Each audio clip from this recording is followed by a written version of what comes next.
Metal క్వారీలు ప్రజా ఆరోగ్యాన్ని బలిపీటమెక్కిస్తున్నాయి. గాలి, నీటి కాలుష్యాలు చావుడప్పు మోగిస్తున్నాయి. కిడ్నీ వ్యాధులు పల్లెల్ని శ్మశానాలుగా మారుస్తున్నాయి. ఉత్తరాంధ్రలో మరో ఉద్దానంగా తయారైన ఉమ్మడి విశాఖ గ్రామాలపై స్పెషల్ ఫోకస్. ఉమ్మడి విశాఖ జిల్లాలో కిడ్నీ వ్యాధులు గ్రామాలను కబళిస్తున్నాయి. ప్రతి ఏడు బాధితుల సంఖ్య పెరుగుతుండగా మరణాలు ఆందోళనకరంగా మారాయి. ఇందుకు ప్రత్యక్ష ఉదాహరణే భద్రయ్యపేట. విశాఖ నగరానికి కూతవేటు దూరంలో ఉన్న ఈ గ్రామంలో ప్రజారోగ్యం అత్యంత ప్రమాదకర స్థితికి వెళ్లిపోయింది. ఇప్పటి వరకు 20 మంది చనిపోయారు. ఒకే ఇంట్లో 3 మరణించగా మరో వ్యక్తి పరిస్థితి క్రిటికల్గా ఉంది. పద్మనాభం మండలం రెడ్డిపల్లి పంచాయతీ పరిధిలోని భద్రయ్యపేట జనాభా 280 మంది. కొన్నేళ్ల క్రితం వరకు ఇక్కడ ప్రజలకు ఎటువంటి సమస్యలు లేవు. పచ్చటి ప్రకృతిలో వ్యవసాయ ఆధారిత పనులతో ప్రశాంతంగా ఉండేది. అటువంటి గ్రామంలో కిడ్నీ వ్యాధులు విస్తరించడం ప్రారంభించాయి. ఇప్పటి వరకు 20 మంది వాటికి బలైపోయారు. అనేక మంది వ్యాధిగ్రస్తులుగా మారి కదలలేని స్థితిలో మంచాన పడ్డారు. కొన్నేళ్ల క్రితం వరకు పచ్చటి ప్రకృతి వడిలో ప్రశాంతంగా జీవించిన ఇక్కడి జనం ప్రస్తుతం జీవన్మరణ పోరాటం చేస్తున్నారు. దీంతో గ్రామం నిర్జీవంగా కనిపిస్తోంది. మాయదారి మూత్రపిండాల జబ్బులు మొదలయ్యాక మనస్ఫూర్తిగా మంచినీళ్లు కూడా తాగలేకపోతున్నామని ఇక్కడి జనం గగ్గోలు పెడుతున్నారు. ఆ నెలల్లోనూ ఈ బియ్యం వండుకోవడం వస్తుందండి. ఆ గంజి తాగగానే కిడ్నీ ప్రాబ్లాలు వచ్చేసి నెలకిద్దరు 3 పోతాండ్రండి. అసలేం బాగలేదు భద్రపేటలో. అందరూ గుండె దడెట్టుకునే బతుకుతాను అండి. ఏ గడి కలగుంటా తల్లి చచ్చిన పిల్లలు ఎలా ఉన్నారో అలా ఉన్నాం భద్రపేటలో. మా ఆయనకి కిడ్నీ ప్రాబ్లమే. నన్ను వెళ్ళడానికి వేటకు రాలేదు. మీరు ఇచ్చిన పింఛనీళ్ళు తాగడం ఉండడం నాటికైనా కమ్మటి నీళ్ళు కావచ్చు. చచ్చిపోతాను అండి బాబు. నోటి నీళ్ళు తాగలేదు. ఆ నేలకైనా బాబు మీకు నమస్కరించుకుంటాను. మంచి నీళ్ళు పడి బాబు. మీ పేరు చెప్పుకుంటాం బాబు. ఈ భద్రపేట అంతా తల్లి తెచ్చిన పిల్లలాగే ఉన్నారు చూడండి. ఉమ్మడి విశాఖ జిల్లాలో గ్రామాలు మరో ఉద్దానం కానున్నాయా? వేగంగా విస్తరిస్తున్న మూత్రపిండాల వ్యాధిని చూస్తే అవుననే చెప్పాలి. 1 కాదు 2 కాదు, 10ల సంఖ్యలో పల్లెలను కిడ్నీ జబ్బులు కుదేలు చేసేస్తున్నాయి. భద్రయ్యపేటలో చిన్నపిల్లల దగ్గర నుంచి వృద్ధుల వరకు కిడ్నీ వ్యాధి బాధితులే.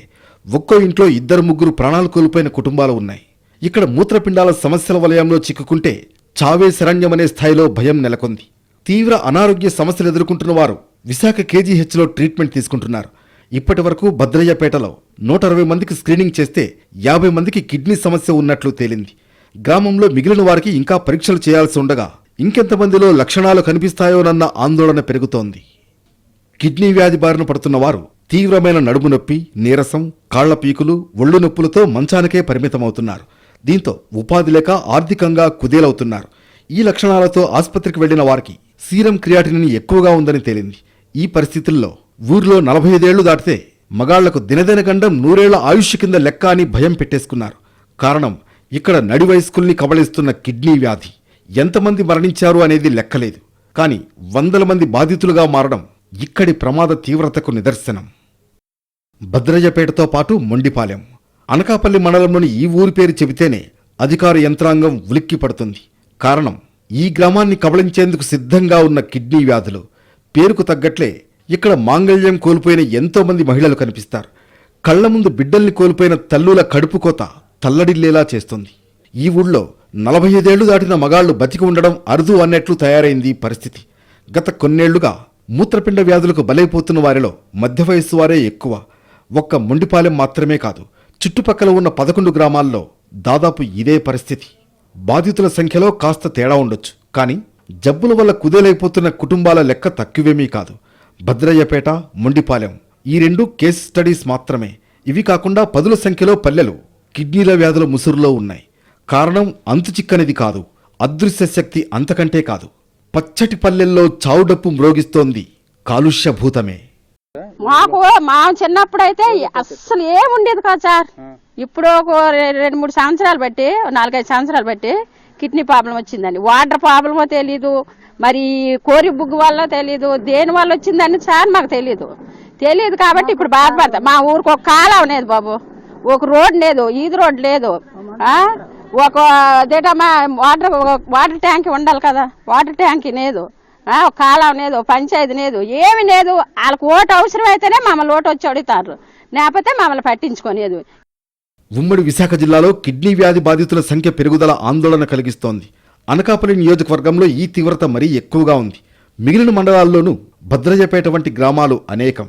ఇక్కడ వరుసగా చావుడప్పులు మోగితేనో జనం గగ్గోలు పెడితేనో తప్ప సమస్య తీవ్రత బాహ్య ప్రపంచానికి తెలియదు. ఈలోగా జరగాల్సిన నష్టం కాస్త జరిగిపోతోంది. చాలామంది వైద్య పరీక్షలకు వెళ్లేసరికి క్రియాటినిన్ లెవెల్స్ ప్రమాదకర స్థాయిని దాటేస్తున్నాయి. అప్పటి నుంచి డయాలసిస్, ఇతర వైద్య సేవలు ఇలా వేలకు వేలు ఖర్చు పెట్టాల్సి వస్తోంది. బాధితుల్లో ఎక్కువ మంది పేద మధ్యతరగతి వర్గం కావడంతో ప్రైవేట్ వైద్యం అసాధ్యమే. దీంతో అర్ధాయుష్ మరణాలు మొదలవుతున్నాయి. ఆ సంఖ్య ఏటికేడాది పెరుగుతుండడం కలవరపెడుతోంది. అదేండి స్పందనలో మేము పెట్టినామండి. మా ఊర్లోనూ ఒకే ఇంట్లోనూ 4 చనిపోయారండి. ఒకే ఇంట్లో 4 చనిపోతే ఆ ఉన్న వాళ్ళకి కూడా అక్కడ కిడ్నీ ఎఫెక్ట్ వస్తుందని చెప్పేసి అన్నారండి.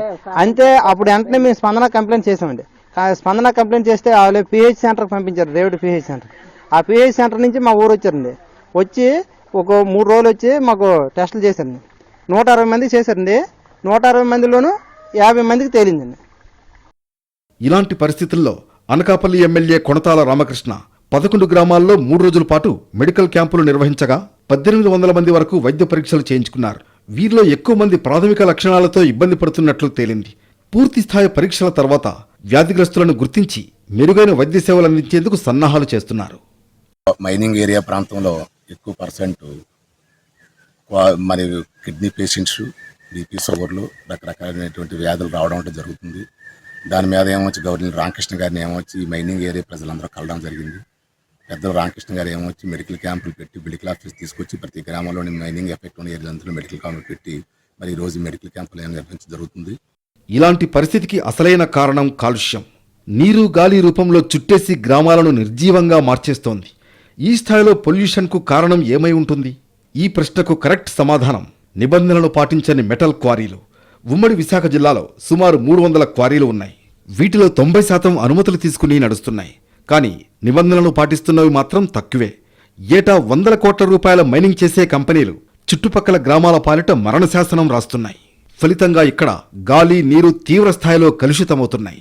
గ్రామాలను కిడ్నీ వ్యాధి కబళిస్తోందని, ఒక్కొక్కరుగా బలైపోతున్నారని గగ్గోలు పెడుతున్నా కారణాలను విశ్లేషించే పనిలో యంత్రాంగం ఉండటం లేదు. కొన్ని దశాబ్దాలుగా 3 క్వారీలు నిర్వహిస్తున్నారు. నిబంధనలకు విరుద్ధంగా భారీగా తవ్వేస్తున్నారు. ఇందుకోసం విషపూరిత రసాయనాలతో ఉన్న పేలుడు పదార్థాలను వినియోగిస్తున్నారు. ఈ క్రమంలోనే భూగర్భ జలాలు కలుషితమవుతున్నాయి. నిబంధనలను అతిక్రమించి క్వారీలు నిర్వహిస్తున్నారని గనులు, భూగర్భ వనరుల శాఖకు ఫిర్యాదులు చేసినా అధికారులు స్పందించలేదన్న విమర్శలు ఉన్నాయి. కిడ్నీ ప్రాబ్లం అంటే చిన్నపిల్లలకి వస్తుంది, పెద్దోళ్ళకి వస్తుంది. ఎంత వయసుతో పని లేదు, కానీ చదువుకున్న పిల్లలకి వచ్చేస్తుంది. కానీ ఏది ప్రాబ్లం అంటే మీ ఊరు నీళ్ళు ప్రాబ్లం అని అంటున్నారు. ఆ నీళ్ళు ప్రాబ్లం అంటే మరి వస్తాండ్రు, చూస్తాండ్రు, వెళ్ళిపోతాండ్రు. ఆ నీళ్ళు పర్వాలేదు, మరబెట్టుకొని తాగండి. భారీలు ఉన్నాయండి, మా కొండనే ఉన్నాయి. మరి దానివల్ల వచ్చినట్లు లెక్క. మరి పాతాల గంగే కదా, కింద నీరే కదా ఇప్పుడు మనం తాగేది, నూతుల్లో నీరు కాదు కదా. ఈ బోర్ల వల్ల మరి ఇప్పుడు ఎన్నో లోతు తీస్తారు ఆ కొండ పక్క. మరి ఈ బోర్ల ఇంకా పైకి ఉంటాయి, అదే కిందకు ఉంటుంది. ఇంత జరుగుతున్నా గాలి, నీటి నమూనాలను సేకరించి పరీక్షలకు పంపామని పెద్దగా వ్యత్యాసం కనిపించడం లేదని, అయినా వ్యాధి తీవ్రత పెరగడానికి గల కారణాలు అంతుపట్టడం లేదని నమ్మించే ప్రయత్నాలు చేస్తున్నారు అధికారులు. అయితే ఈ పరిస్థితికి క్వారీల తవ్వకాలు, వాటిని పర్యవేక్షణ చేయాల్సిన అధికారుల వైఫల్యం కారణమన్నది బహిరంగ రహస్యం. నాయకులు కూడా ఇదే చెబుతున్నారు. ఏంటంటే ఉపాధి కూడా ఏమొచ్చి ఇక్కడ ముఖ్యం. ఇటు ఉపాధి జరిగేలాగా, అక్కడ పరిశ్రమలు జరిగేలాగా ప్రభుత్వ అధికారులు ఏమొచ్చి ప్రజలకు ఆరోగ్యం బాగుండేలాగా ఏమొచ్చి పరిశ్రమలు నడిపిస్తూ ఇటు ప్రజల ఆరోగ్యాలు కూడా కాపాడాల్సిన బాధ్యత కూడా ఏమొచ్చి ప్రభుత్వ అధికారుల మీద ఉంది. కాబట్టి దయచేసి నా రిక్వెస్ట్ ఏంటంటే ప్రభుత్వ అధికారులు ఈ యొక్క క్వారీ పరిశ్రమను నడిపించాలి, ఇటు ఏమొచ్చి మా ప్రజల యొక్క ఆరోగ్యాలను పరిపించాలి. ఎందుకంటే పరిశ్రమ లేకపోతే మేము లేము. ఇవాళ మేము బతికేదంతా ఏమొచ్చి క్వారీ పరిశ్రమలు బతుకుతున్నాము. క్వారీ పరిశ్రమ లేకపోతే మేము బతకలేము. అలాగనే ఏమొచ్చి అక్కడక్కడ మరి ఎఫెక్ట్ అవుతుందంటే ఆ ఎఫెక్ట్ రాకుండా మీరు ఏమొచ్చి పరిశ్రమలు అందరూ కూడా ఏమొచ్చి పరిశ్రమ యజమానులు అందరూ కూడా క్వారీ యజమానులు, క్రషర్ యజమానులు అందరూ కూడా ఏమొచ్చి సరైనటువంటి ఇన్స్ట్రక్షన్స్ తీసుకొని ఏమొచ్చి అధికారులతో కూర్చొని సరైన ఇన్స్ట్రక్షన్స్ తీసుకొని ఏమొచ్చి పరిశ్రమను కొనసాగిస్తే మంచిదనే ఉద్దేశంతో మేము మాట్లాడుతాం. మైనింగ్ అభివృద్ధి అవసరమే, కానీ ప్రజల ఆరోగ్యాలతో చెలగాటమాడే పరిస్థితి మాత్రం ప్రమాదకరం. కిడ్నీ వ్యాధుల ప్రభావిత గ్రామాలను కాపాడాలంటే తక్షణం రక్షిత మంచినీటి సరఫరా కోసం చర్యలు ప్రారంభించాలి. భూగర్భ జలాల కారణంగా ఎదురయ్యే ఆరోగ్యపరమైన సమస్యల పరిష్కారం దిశగా ఆలోచన చేయాలి. ఇటు క్వారీల నిర్వాహకులు నిబంధనలు పాటించేలా చర్యలు తీసుకోవాలి. లేదంటే ముందు ముందు పరిస్థితి మరింత దిగజారి మరింత ప్రాణనష్టం జరిగే ప్రమాదం ఉంది.